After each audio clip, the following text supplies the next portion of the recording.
So, hi everyone, good afternoon. Today we'll present our project, so Urban Environment Quality Monitoring and Management System. My name is Ulvi, my partner's name is Ali. We will present this as of right now, and yeah, my partner will go first. Good evening, everyone. Today we will present the Urban Environment Quality Monitoring and Management System for the Baltic States. This initiative combines IoT technology, data analytics, and public engagement to address pressing air quality challenges. The problem is air quality in urban areas is deteriorating due to rapid urbanization, increasing vehicle ownership, and industrial activities. Vehicle ownership contributes 3% more emissions annually. Industrial activities add between 2 and 3% more pollutants each year. These factors lead to a 2.5% rise in pollution-related health issues like respiratory illnesses and cardiovascular diseases. Our proposed solution integrates three core components. First one is IoT sensor deployment, monitoring pollutants in real time. The second one is data analytics platform, turning raw data into actionable insights. And third one is public engagement, empowering citizens through real-time data and interactive tools. Now my partner will continue. Yeah, the next one is about the key components of this project. So we will have multiple devices spread across the city, and we'll have a mobile app continued by it. So we have our key components of this project, so the placement will be strategically placed in high polluted areas like industrial zones, residential neighborhoods, and futures will be low cost and high precision devices spread across the city, and the logic will be the quantity over quality. So because it is a big network, it will be a big network of the microcontrollers that gets the information about the air pollution. It will have all of the data centralized, and then we'll utilize this data to come across with a solution with from the part of the user experience. They will get the air pollution information and etc. So the data analytics problem, this slide explains how the data analysis will work. So first we'll receive the data, we'll analyze it, we will maybe in the future use machine learning to get the data based on the personalized, for example, diseases. If a person indicates some kind of cardiovascular disease on the program, it will search from the specific elements rather than others. And then there will be a user output where people will see the information about the specific locations based on the quantity of the microcontrollers placed in this specific area. So next one will be about our mobile app and community engagement. So we will have mobile app the core of this project, because people will see the information from the maps, interactive maps, and the information about the overall pollution in the city. And we propose other idea within this project. So this is how the microcontrollers will work. Microcontrollers will look for some kind of gases or some kind of elements, and after they capture that, and by the way, this is a scalable project, that's why it's not only about the air pollution, it's captures noise pollution too. So it's a crucial point too, because some people experience like they feel uncomfortable around high noise areas. So these will be the key factors of the development part of creating the MVP for this project. Yeah, and the ideas, the project will have. Okay, so 5 minutes is over. I'll have the last point, okay?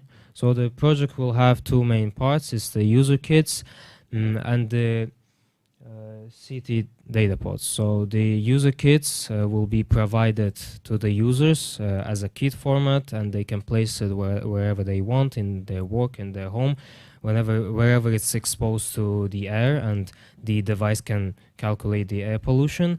And they will be data pods set in around the city, and data pods will have more precise info about the air pollution, and user kits will be like a small low-cost microcontrollers that can get the information and create a kind of web, kind of network of these devices. So yeah, coming to an end.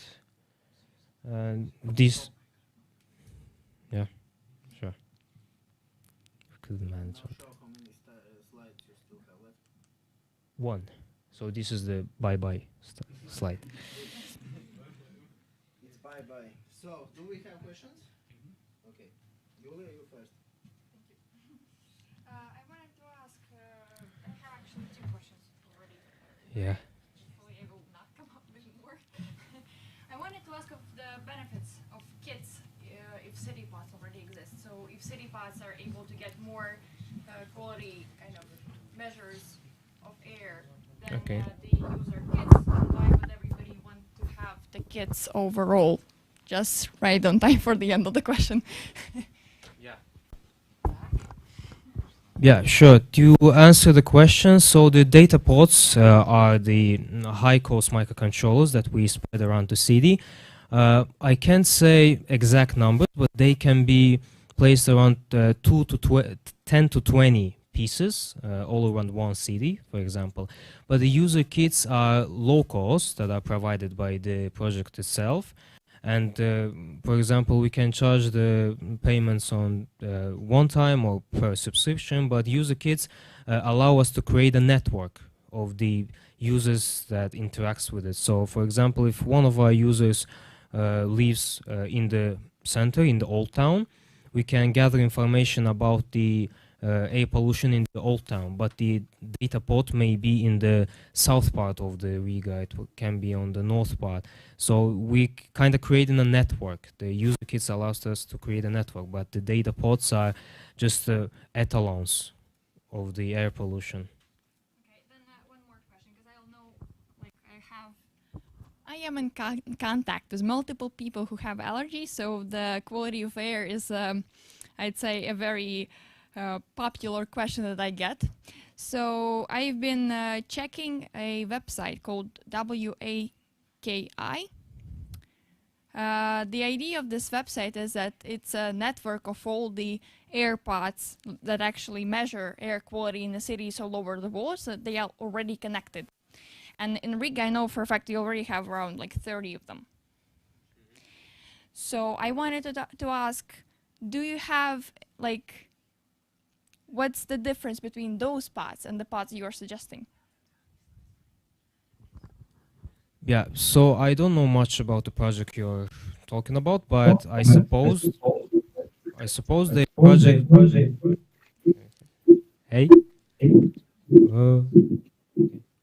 So yeah, I suppose I suppose the project you're telling just only just gets the air pollution, and we are planning to be in a scalable project. So these data pod devices will not only measure air pollution, they can measure noise pollution because they have built-in mics. They can measure air pollution, and so the general idea of user kits is to get a personalized data from any user. For example, if I have a cardiovascular disease, I can edit that on app, and then my microcontroller knows that for a person who has this kind of disease, this air pollution is not normal. And then it's just more data than the project you're telling, and these data pods can not only get the air pollution details. Yeah, and one project I saw is what Rebit network. It's popular in US, but there's no some kind of analogs in Baltic states. Yeah, I look up to the project you told me to. Okay, I have some questions. Have you estimated let's say, on what technology readiness level is your offer, your solution? Pretty much these devices, they are pretty much available now on the market. But what you are offering, have you done some already preliminary testings, prototypings, ideas? Yeah. You should answer. Yeah, okay, it's okay to keep. Yeah. So about the question, about the technical part. So if we grade it by 10, I think how hard is this project? I would grade it as a 5 because we have only already ready solutions for this project, and we don't need to reinvent the wheel to do that. And we can get just basic microcontrollers, rebrand them, add some features that we need, for example, as I said, to get the noise pollution, and then get some prototyping. We didn't do prototyping in these 2 days because we haven't had tools, but yeah, the opportunity is in the field of the low-cost microcontrollers. So we can produce low-cost propose user kits to users and for the governmental companies. Okay, thank you very much, team.